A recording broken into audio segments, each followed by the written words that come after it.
Hola, buenas. Hoy les vengo a hablar un poco de la electrónica. Soy estudiante de electrónica industrial, mi nombre es Jesús Escudero. El índice a seguir serían los componentes activos y pasivos, la medición de corriente, el voltaje, resistencia y potencia de un circuito físico, código de colores de las resistencias, diferencias entre circuitos serie, paralelo y mixto, dispositivos de medición más comunes en la electrónica, diferentes áreas de desempeño de un ingeniero electrónico, riesgos a los que se expone un ingeniero electrónico.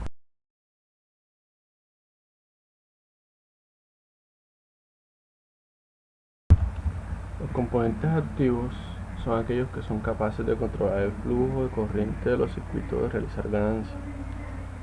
Por ejemplo, por ejemplo el amplificador operacional.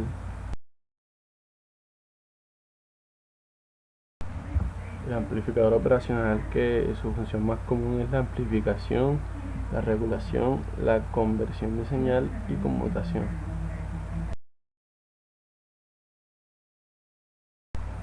Otro ejemplo sería el biestable, que su función es el control del sistema secuencial.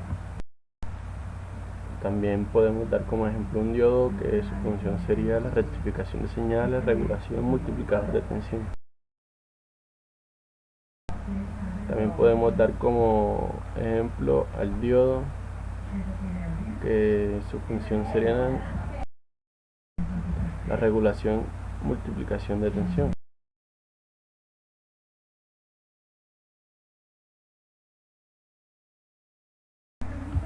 Componentes pasivos son aquellos que suponen un gasto, es decir, estos no pueden modificar la señal del circuito ni nada, ellos solo suponen un gasto y son complementarios a los componentes activos.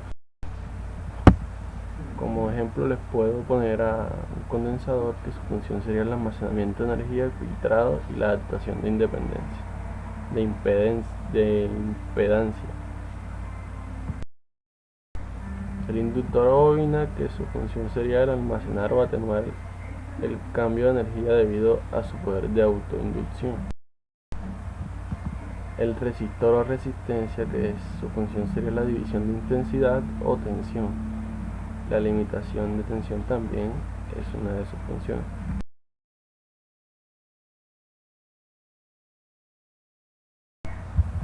La medición de voltaje, corriente, resistencia y potencia eléctrica en un circuito físico.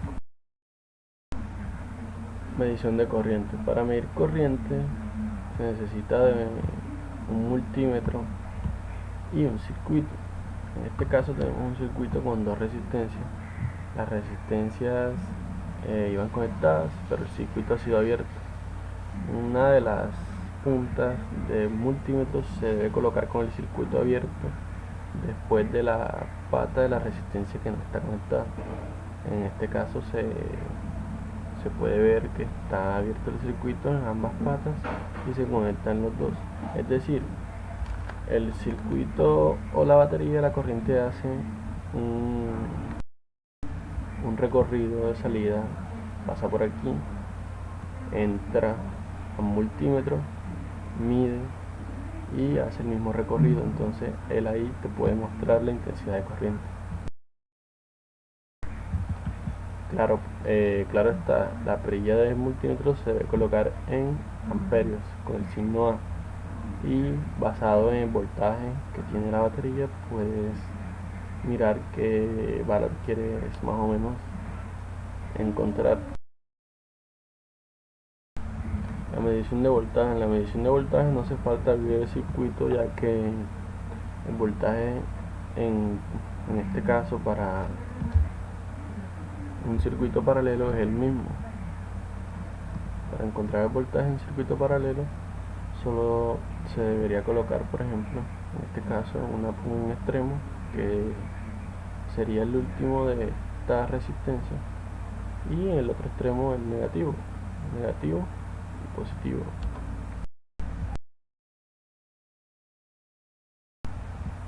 La medición de resistencia se encuentra con un multímetro he puesto la perilla en signo ohmios, más o menos en un valor que creas que tenga la resistencia. Esta resistencia es de 2200 kilo ohmios y aquí muestra los 2200, o sea, solo te muestra 2.20, pero suponiendo que está en 20K, tú sabes que tiene 2200 kilo ohmios.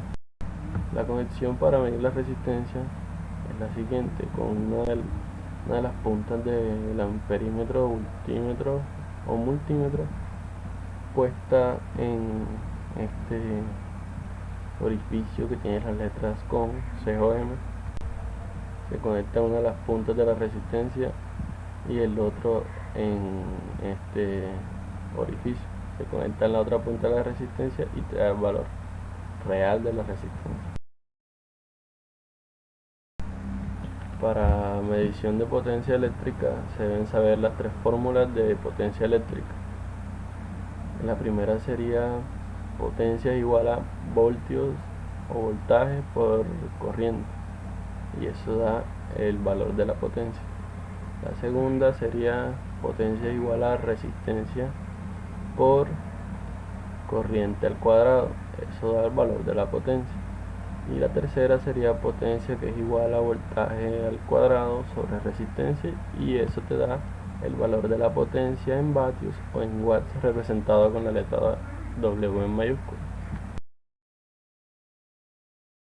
El código de colores de una resistencia. El código de colores de una resistencia se puede hallar dependiendo del color que tengan las franjas de la resistencia. En este caso esta tiene 5 franjas. El primer color es el rojo. El rojo tiene un valor de 2. Segundo es el amarillo, que tiene un valor de 4. Estos valores se suman. Y el color 3, que sería violeta, 7, 2, 4, 7, sería 247, se suma así. Y el cuarto color, que sería el naranja, es el multiplicador de ese valor, que multiplica 247. En este caso naranja tiene un valor de 1K. 1K significa 1000, y 247 por 1000 serían 247.000, que es el valor que da la resistencia aquí. La quinta franja de la resistencia es la tolerancia, es decir, el valor total que pierde la resistencia de estos 247.000. Es decir, para encontrar la tolerancia de esta resistencia, se le busca el porcentaje que esté en la tolerancia, en este caso es 1%, de 247.000 ohmios. La diferencia entre circuitos serie, paralelo y mixto es que, por ejemplo, en el circuito serie la corriente es igual para las tres resistencias. Es decir, que si en esta resistencia hay 6.0 miliamperios, en estas dos también va a haber lo mismo. En cambio, en el circuito en paralelo la corriente no es igual para todas, ya que la corriente que pasa por aquí se divide en los nodos, que serían las intersecciones de las resistencias en el cable inductor de corriente. La corriente se divide, aquí entra una parte, aquí entra la otra, y así sucesivamente. Entonces, para encontrar la corriente total de este circuito se debe saber la corriente de la resistencia 1, de la 2, de la 3 y de la 4, y se suman los cuatro valores que se han obtenido. Eso da la corriente total de este circuito.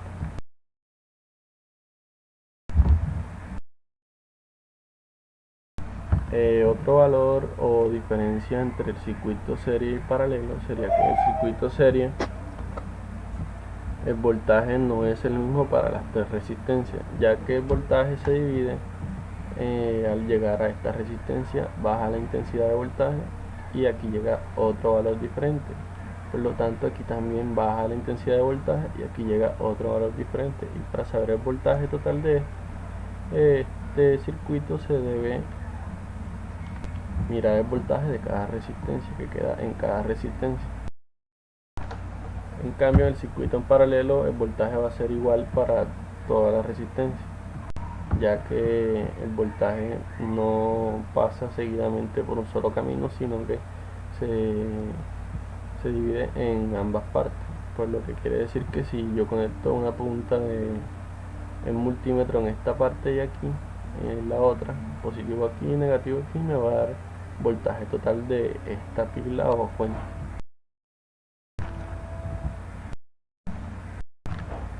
Otra diferencia es que en el circuito serie la resistencia total se halla sumando simplemente las tres resistencias. Sumas el valor de esta con esta y te da la R total de este circuito. En cambio, en el circuito paralelo, para encontrar la resistencia total, se debe dividir entre 1 cada resistencia y sumar el valor. Es decir, R1 o R total es igual a 1 sobre R1 más 1 sobre R2 más 1 sobre R3 más 1 sobre R4, y eso da la R total.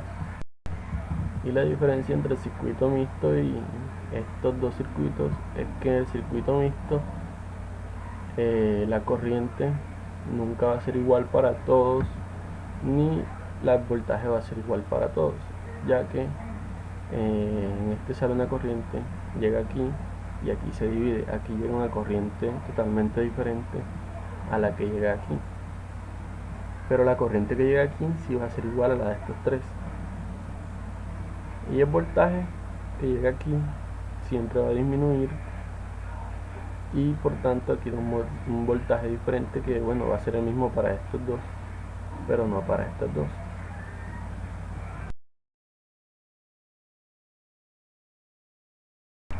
Los dispositivos de medición más usados en la electrónica, entre estos encontramos los siguientes dispositivos.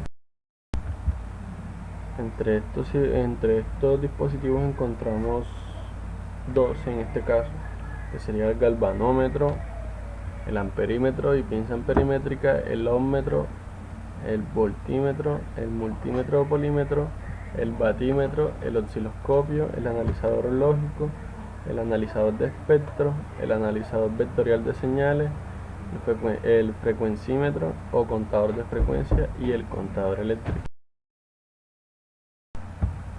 El galvanómetro. El galvanómetro mide el cambio de determinada magnitud, como la intensidad de corriente o tensión. Se utiliza en la construcción de amperímetros y voltímetros analógicos. El amperímetro y pinza amperimétrica. Mide la intensidad de corriente eléctrica. El ohmmetro. El ohmmetro mide la resistencia eléctrica. Cuando la resistencia eléctrica es muy alta, se utiliza un megómetro o medidor de aislamiento. El voltímetro mide la tensión.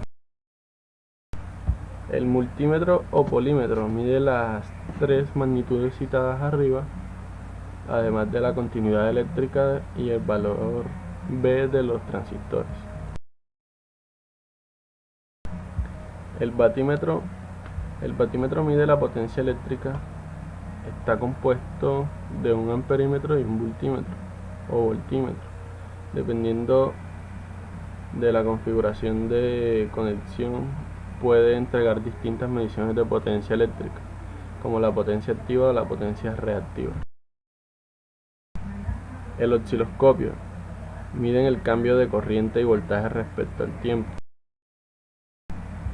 El analizador lógico, prueba de circuitos digitales. Este realiza pruebas de circuitos digitales. El analizador de espectro, este mide la energía espectral de las señales.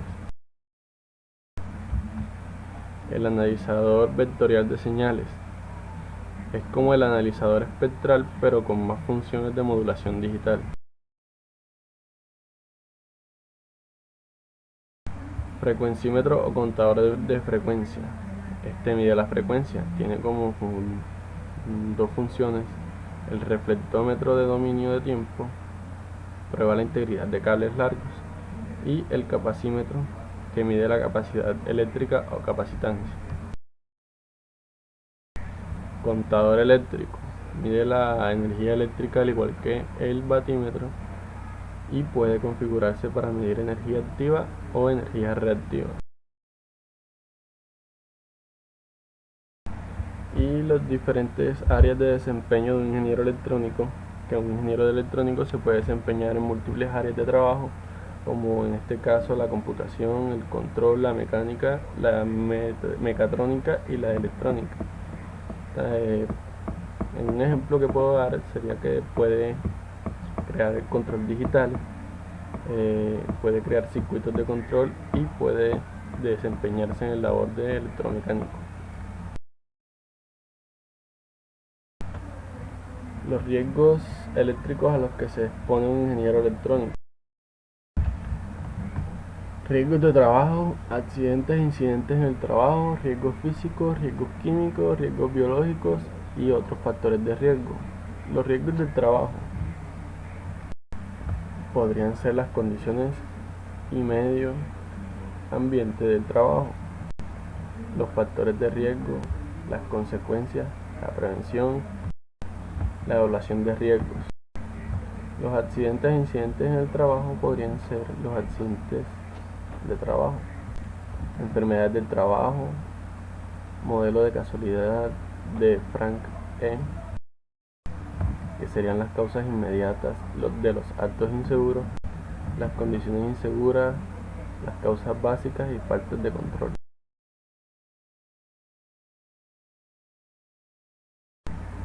Los riesgos físicos podrían ser el ruido, las vibraciones, la iluminación, ambientes térmicos, exposición al calor, exposición al frío, las radiaciones, equipos de protección. Los riesgos químicos, la clasificación, toxicología laboral y equipo de protección. Los riesgos biológicos, la generalidad de los riesgos biológicos y el equipo de protección.